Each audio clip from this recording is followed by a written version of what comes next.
Coming up next, the new John Hughes family comedy, Home Alone, with a little boy abandoned in his suburban home for the holidays. More trouble for kids. Are you here all by yourself? Sam, I'm 8 years old. You think I'd be here alone? Kevin!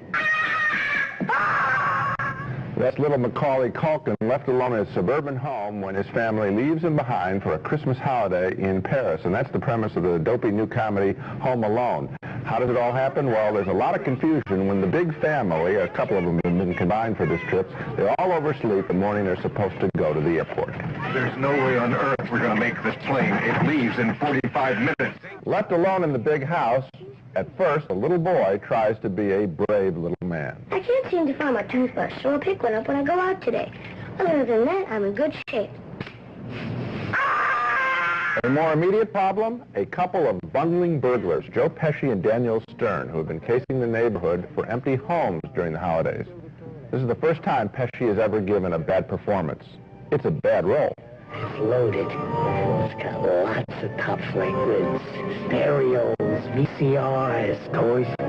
Probably looking at some very fine jewelry, possible cash hoard, odd marketable securities. The film also reaches for some obvious tenderness, giving the kid a creepy next-door neighbor who's rumored to be a mass murderer. But is he?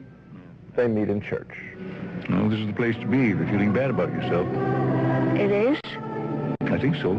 Are you feeling bad about yourself? No. Of course, that old man is not a mass murderer, and I have a question, that whole scene about the little boy feeling bad about himself. He's obviously the most wonderful kid in the whole picture. The slapstick with the burglars in the picture, that's predictable. I could accept the premise of the whole film, I'll grant him that, but I just don't think a bright enough script was written with the kid being maybe more frightened than he would be, and maybe even more clever.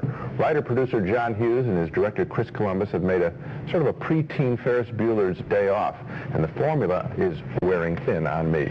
I think I would have liked the movie more if it had been much more realistic. Yes, What would really happen if a little kid were left home alone?